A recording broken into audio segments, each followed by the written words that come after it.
The dust swirled across the main street of Monticello, Wyoming Territory, as Thomas Vance stumbled forward, his back a canvas of raw, bleeding welts. The year was 1878, and mercy was as scarce as rainfall in these parts. His hands were bound in front of him, his once white shirt hanging in tatters around his waist as Sheriff Holt pushed him roughly toward the town square.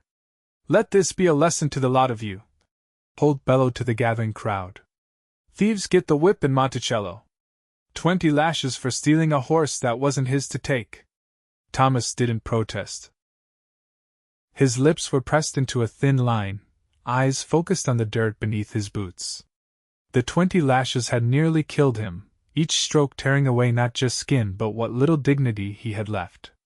At 32, he'd seen his share of the West's brutality, but never from this side of justice. Katherine Harper stood at the edge of the crowd, her gloved hands clutching her medical bag. At 28, she'd been Monticello's only doctor for 3 years, ever since her father passed and left his practice to her. Most folks had been skeptical of a female physician, but she'd proven herself during the influenza outbreak last winter. "This is barbaric," she whispered to Mrs. Wilkins beside her. "We're not savages. He stole Emmett Parker's prize stallion," Mrs. Wilkins replied. "Lucky they didn't hang him." Katherine watched as Sheriff Holt cut Thomas's bonds and pushed him forward, causing him to collapse into the dirt. The crowd began to disperse, their thirst for justice satisfied, leaving the bloodied man alone in the street. She waited until most had gone before approaching. Thomas was trying to push himself up, his arms trembling with the effort. "Let me help you," Katherine said, kneeling beside him, uncaring of the dust staining her blue skirt. Thomas looked up, his green eyes clouded with pain but still defiant. "Leave me be, madam. I don't need your pity. It's not pity I'm offering, Mr. Vance. It's medical attention." She opened her bag. "Unless you prefer to bleed to death in the street." He attempted a laugh that turned into a grimace. "Maybe that'd be fitting. I didn't take you for a coward," she challenged. His eyes flashed. I am not a coward." "Then let me help you to my office." After a moment's hesitation, he nodded. With considerable effort and Katherine's support, Thomas managed to stand. They made slow progress down the street, drawing stares from townsfolk who hadn't had their fill of the spectacle. Katherine's office sat at the edge of town, a modest building with living quarters upstairs. She guided Thomas through the front door and into her examination room. "You'll need to lie on your stomach," she instructed, indicating the table. Thomas complied, wincing as his raw back touched the air. Katherine moved efficiently, cutting away the remains of his shirt, then bringing a basin of water and clean cloths. "This will hurt," she warned before beginning to clean his wounds. Thomas gripped the edges of the table but made no sound as she worked. The only indication of his pain was the whiteness of his knuckles and the occasional sharp intake of breath. "Why did you steal that horse?" Katherine asked, partly to distract him, partly out of genuine curiosity. "Didn't steal it," he muttered. "The whole town says otherwise." "The whole town's wrong." He turned his head to look at her. "Parker hired me to break that stallion. Said he'd pay me when the job was done. After 3 weeks of getting thrown and kicked, I finally got that devil to accept a saddle and rider. Went to collect my wages, and Parker claimed he never hired me. Said I was stealing his horse when I rode it to town." Katherine's hands paused. "Did you tell the sheriff?" "Would have been my word against Parker's. He's a founding citizen of Monticello. I'm just a drifter who showed up a month ago." She resumed cleaning his wounds. "That's not right. Few things are in this world, madam." When she finished cleaning his back, Katherine applied a salve of her own making, then covered the worst of the lacerations with clean bandages. "You should rest," she said, washing her hands in the basin. "I have a spare room upstairs." Thomas had managed to push himself up to sitting, his face pale with the effort. "Why are you helping me? I'm a doctor. It's what I do. Most doctors in these parts wouldn't waste supplies on a convicted horse thief." Katherine met his gaze steadily. I don't believe you're a thief, Mr. Vance. Thomas, he corrected. Or Tom. Thomas, she acknowledged. And I'm Katherine Harper. Dr. Harper, he said with a slight nod. I appreciate your kindness, but I should move on. My reputation's not doing yours any favors. You're in no condition to travel, she countered. Sheriff Holt made sure of that. Stay, at least until your back begins to heal. Thomas looked like he wanted to refuse, but exhaustion and pain won out. A day or two, then. I deserve worse than what I got for being fool enough to trust Parker's word, but I'll accept your offer. Katherine shook her head. You deserve rest, Thomas. Nothing more, nothing less. His eyes widened slightly at her words, as if he couldn't remember the last time someone had spoken kindly to him. Katherine helped him upstairs to the small guest room, where he all but collapsed onto the bed. She arranged pillows to keep him comfortable on his stomach, then brought him water and laudanum for the pain. Sleep now, she instructed. I'll check on you in the morning. Thomas was already drifting off, the laudanum taking effect. Katherine closed the door quietly behind her, troubled by his story and the injustice that had been done. Emmett Parker was well respected in Monticello, but there had always been rumors about his business practices.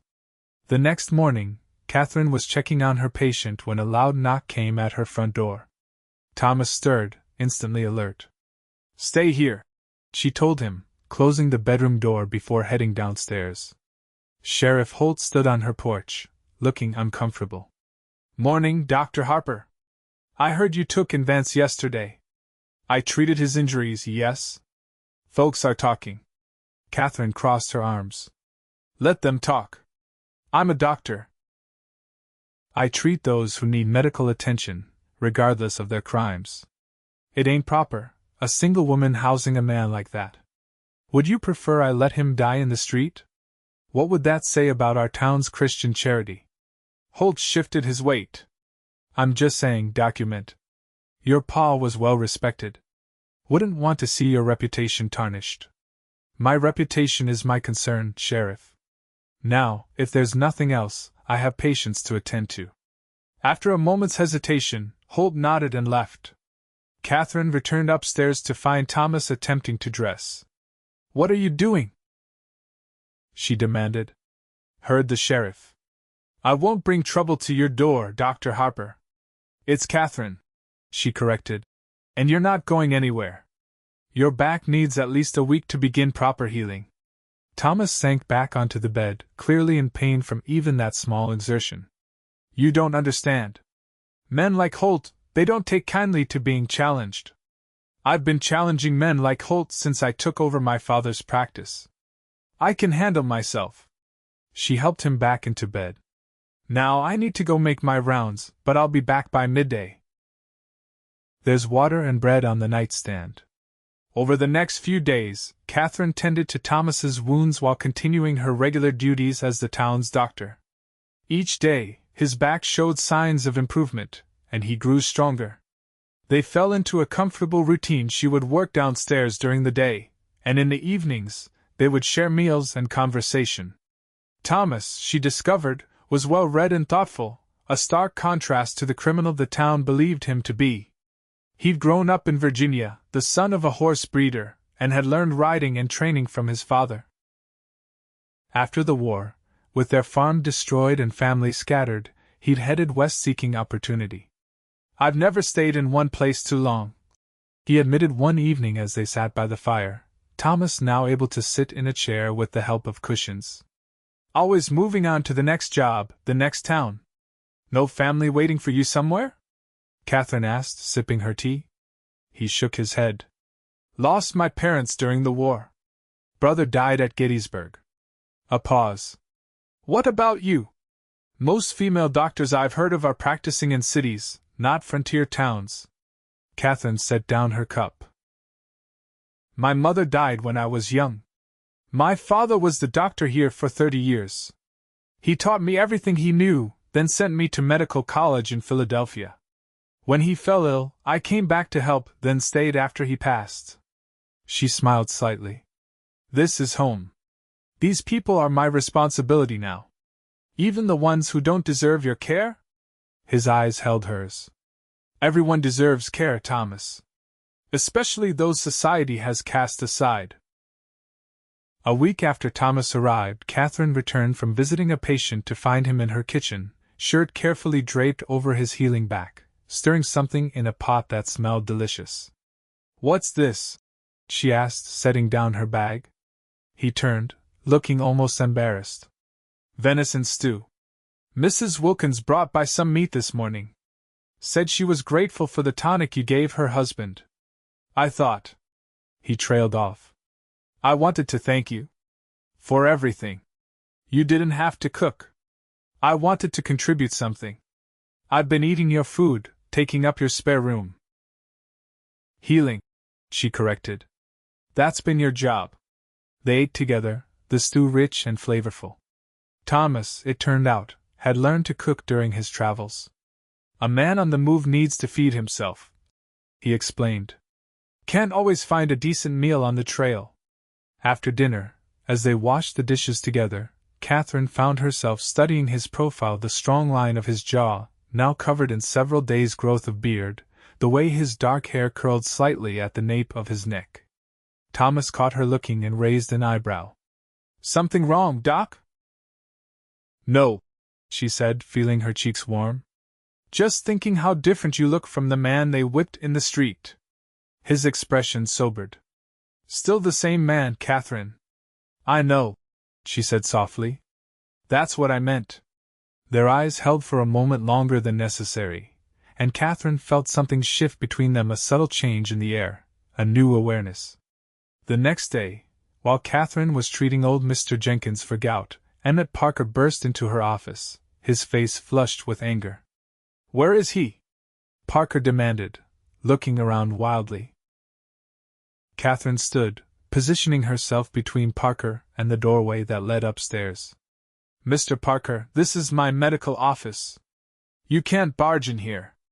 That thief Vance is hiding here. The whole town knows it. Mr. Vance is my patient," Katherine said calmly. "He was severely injured and needed medical attention." Parker stepped closer, towering over her. "He's a liar and a thief, and you're harboring him. What would your father think, Doc?" "My father would think exactly as I do, that a man nearly whipped to death deserves medical care." She met his gaze steadily. "And as I recall, there are different versions of what happened with that horse." Parker's face darkened. "Are you calling me a liar?"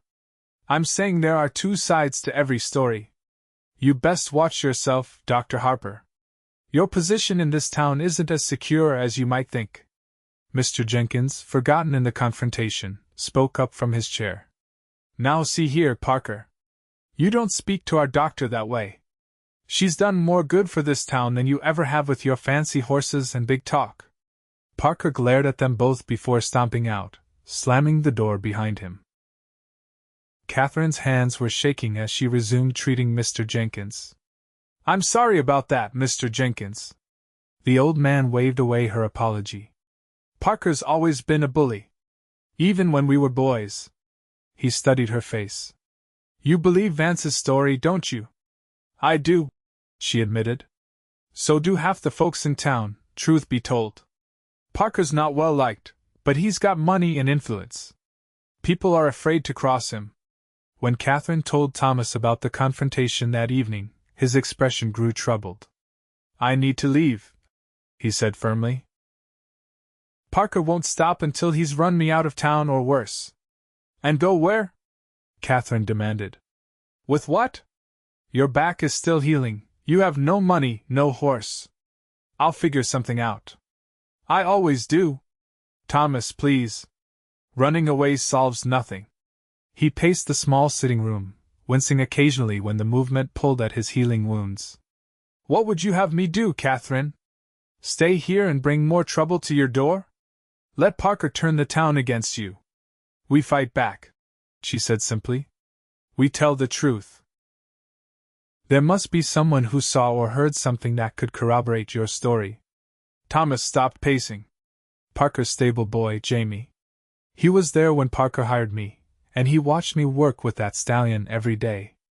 Then we need to talk to Jamie. Thomas shook his head. The boy's terrified of Parker. He won't speak against him. Let me try, Katherine insisted.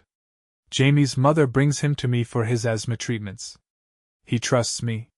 The next morning, Katherine went to the modest house where Jamie lived with his widowed mother. Mrs.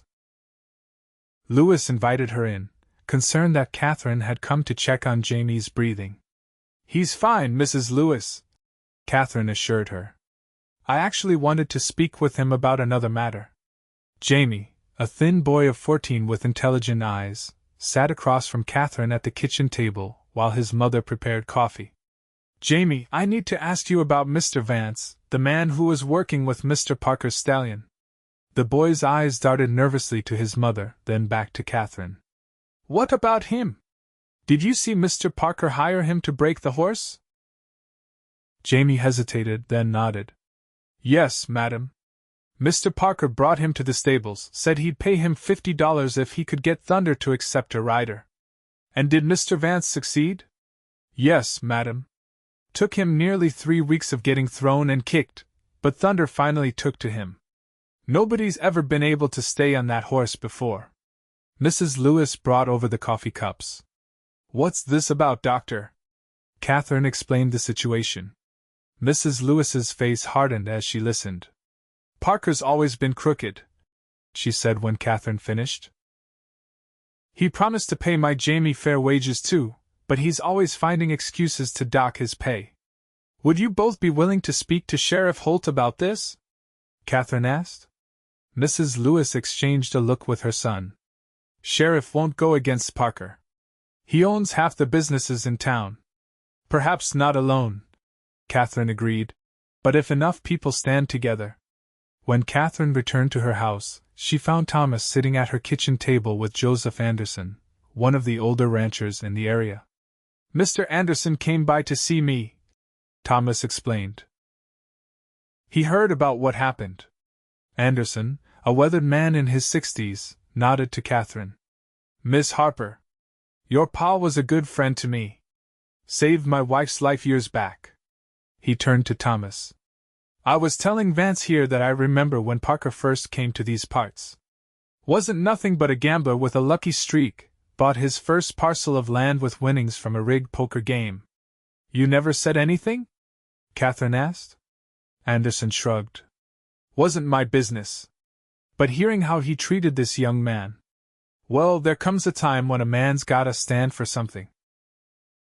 Over the next 2 days, Katherine and Thomas spoke with others who had grievances against Parker, a shopkeeper who'd been forced to sell at a loss, a widow whose water rights had been diverted, and several cowboys who'd been cheated out of wages. We need to take this to Judge Wilson when he comes through next week, Katherine decided. He's not from Monticello, so he's not beholden to Parker. Thomas agreed, though the wariness never left his eyes. He'd learned the hard way that justice wasn't always served, especially for men like him against men like Parker. On the day before the judge was due to arrive, Katherine returned from delivering Mrs. Finch's baby to find her front door standing open.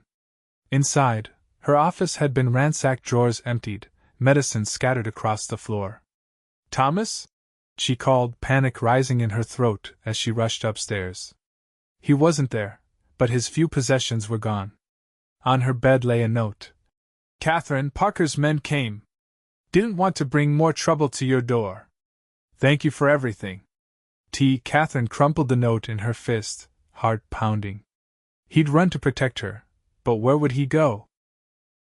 Then she realized if Thomas had left of his own accord, he wouldn't have left her front door open. Parker's men must have taken him. She hurried to the sheriff's office, but Holt was unsympathetic. Vance probably ran off, he suggested. Men like him don't stick around. My home was ransacked, Katherine insisted. And I have reason to believe Emmett Parker is behind it. Holt leaned back in his chair. That's a serious accusation against a prominent citizen. Document. You got any proof? I have multiple witnesses who can attest to Parker's dishonest business practices, including his treatment of Thomas Vance. The sheriff's expression hardened. Sounds like you've been busy stirring up trouble. Seeking justice isn't stirring up trouble, she retorted. Will you help me find Thomas or not? Not, Holt said flatly. Got real police business to attend to. Katherine stormed out, furious but not surprised. If the sheriff wouldn't help, she'd have to find Thomas herself. She went to Joseph Anderson's ranch first, hoping Thomas might have sought refuge there, but the old rancher hadn't seen him. However, Anderson offered something better information. Parker's got an old line shack up in the foothills, he told her. Uses it sometimes when he wants to keep things quiet. If his men took Vance, that's where they'd go. Can you show me? Anderson shook his head. My riding days are mostly behind me, but I can draw you a map. It's about 2 hours from town. Katherine thanked him, then hurried to the livery stable where she kept her horse. As she saddled the bay mare, Jamie Lewis appeared at her side. Dr. Harper, the boy said urgently. I heard Mr. Parker's men talking. They took Mr. Vance up to the line shack. They're planning to kill him and make it look like he ran off. Katherine's blood ran cold. Jamie, I need you to go to Mrs. Wilkins. Tell her what you've told me, and ask her to gather as many townsfolk as she can. Tell them to meet at Parker's ranch tomorrow at noon. Can you do that? The boy nodded solemnly and ran off. Katherine rode hard, following Anderson's crude map, praying she wasn't too late. The sun was setting by the time she spotted the small cabin nestled among the pines. 2 horses were tethered outside, confirming that someone was there. She approached cautiously, tying her mare a safe distance away. As she crept closer, she could hear voices from inside. Boss says to make it look like an accident, one man was saying. No one's gonna miss a drifter anyway. Why not just shoot him and be done with it? Asked another. Too suspicious, with that judge coming tomorrow. This way, looks like he tried to run, fell off a cliff or something. Katherine peered through a crack in the shutters. Thomas was tied to a chair, his face bruised and bloody, but he was conscious. 2 of Parker's ranch hands, Ned Davis and Bill Cooper, were drinking whiskey at a small table, their rifles leaning against the wall. She needed a distraction. Looking around, Katherine spotted the horses.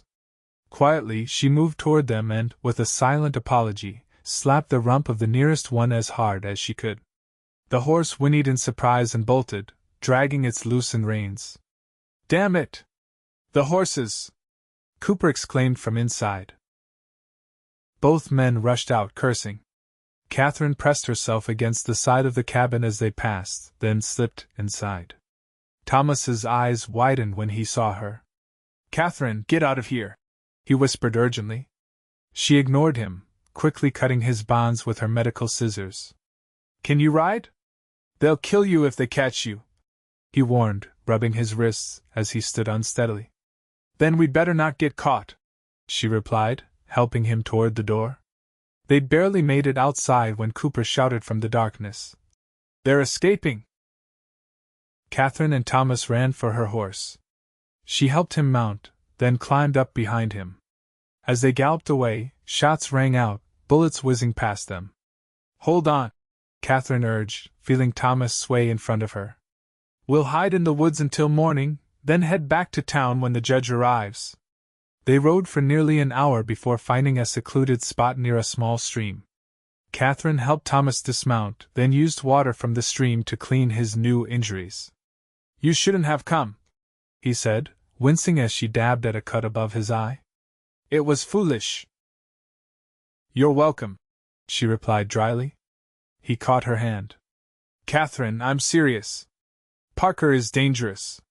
These men wouldn't hesitate to kill you. They wouldn't hesitate to kill you either, she pointed out. And I couldn't let that happen. Why not? I'm just a drifter. You said it yourself, I've never stayed in one place long. Katherine met his gaze in the moonlight. Because I care about you, Thomas. More than I should, perhaps. His expression softened. Katherine. She looked away. We should get some rest. Tomorrow will be challenging. They made a simple camp, sharing Catherine's bedroll and the meager supplies she'd brought. As the night grew colder, they huddled together for warmth. Thomas wrapped his arm around her, pulling her close. "Why did you leave a note?" she asked quietly. "Why not wake me before you left?" He sighed, his breath warm against her hair. "Because I knew you'd try to stop me. And I couldn't bear to see you hurt because of me." "So you thought disappearing was better?" "I thought protecting you was better," he corrected. "I've lost everyone I ever cared about, Katherine. I couldn't lose you too." She turned in his arms to face him. "You haven't lost me. I'm right here." In the silver moonlight filtering through the trees, his eyes searched hers. Then, slowly, he lowered his mouth to hers in a gentle kiss that quickly deepened with shared longing. When they finally broke apart, breathless, Katherine rested her forehead against his. "We're going to clear your name tomorrow," she promised. "And then?" "And then?" he prompted when she hesitated. "And then, if you want, you could stay. In Monticello. With me." He tucked a strand of hair behind her ear, his touch tender. "I can't think of anything I want more." They reached town the next morning just as Judge Wilson's stagecoach was arriving. A crowd had gathered in the town square, far larger than Katherine had expected. Mrs. Wilkins had done her job well. As Katherine and Thomas rode in, Emmett Parker stepped forward from the crowd, his face contorted with rage. "There he is! The thief who stole my horse and now has bewitched our doctor!" Sheriff Holt moved to intercept them, hand on his gun. "Vance, you're under arrest for escaping custody." "He didn't escape," Katherine said loudly, dismounting. "He was kidnapped by Mr. Parker's men and taken to a lined shack in the foothills to be murdered." Murmurs ran through the crowd. Judge Wilson, a distinguished man with silver hair and piercing eyes, stepped forward. "These are serious accusations, young lady. And I have witnesses to prove them," Katherine replied. She gestured to where Jamie Lewis stood with his mother, to Joseph Anderson and the others they had spoken with over the past weeks. For the next hour, in the middle of Monticello's dusty main street, an impromptu court convened. One by one, the witnesses told their stories not just of Thomas's mistreatment, but of years of Parker's schemes and manipulations. Parker blustered and threatened, but with each testimony, his support dwindled. When Jamie described overhearing the plot to murder Thomas, even Sheriff Holt looked disturbed. Judge Wilson listened to it all with a grave expression. Finally, he turned to Parker. "Mr. Parker, based on the preponderance of evidence presented, I'm placing you under arrest for attempted murder, fraud, and various other charges that will be enumerated at your formal trial in Cheyenne." As Holt reluctantly took Parker into custody, the judge addressed Thomas. "Mr. Vance, it appears a grave injustice was done to you. The Territory of Wyoming offers its apologies." Thomas nodded, his hand finding Katherine's. "Thank you, Your Honor." The judge turned to Sheriff Holt. "As for you, Sheriff, your willful negligence in this matter will be reported to the territorial governor. I suggest you start looking for new employment." As the crowd dispersed, Thomas and Katherine stood in the middle of the street, hands still clasped. "You did it," Thomas said, wonder in his voice. "You actually brought Parker down." "We did it," she corrected. "Together." 3 months later, on a crisp autumn day, Katherine stood in her kitchen, smiling as she watched Thomas in the small corral behind her house. He was training a young colt, his movements patient and gentle. His new business, Vance Horse Training, had quickly gained a reputation for quality work and fair dealings. After Parker's arrest, many of his assets had been seized, including his prized stallion. In a fitting twist of justice, the judge had awarded Thunder to Thomas as compensation.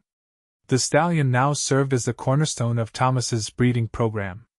The past months had brought other changes too. Thomas had moved from Katherine's spare room to her bedroom, and last week, they had quietly married in the small church on the edge of town, with Joseph Anderson giving the bride away. Katherine stepped outside, wrapping her shawl around her shoulders against the autumn chill. Thomas looked up from his work, his face lighting with a smile when he saw her. He secured the colt, then walked over to the fence where she stood. "How's Mrs. Vance this fine afternoon?" he asked, leaning across the fence to kiss her. "Wondering if her husband will be much longer with that colt." "I made apple pie." He grinned. "Now that's proper motivation." He climbed over the fence to stand beside her, pulling her into his arms. "Have I told you today how much I love you?" "You might have mentioned it this morning," she teased, "but I wouldn't mind hearing it again." "I love you, Katherine Vance," he said softly, his eyes holding hers. "More than I ever thought possible." She raised her hand to his cheek, heart full. "And I love you, Thomas Vance. I'm glad you stayed." He kissed her again, deeper this time. "Best decision I ever made." As they walked arm in arm toward the house they now shared, Katherine reflected on how much had changed in just a few months. Thomas had come into her life bloody and broken, but together they had found healing, justice, and love.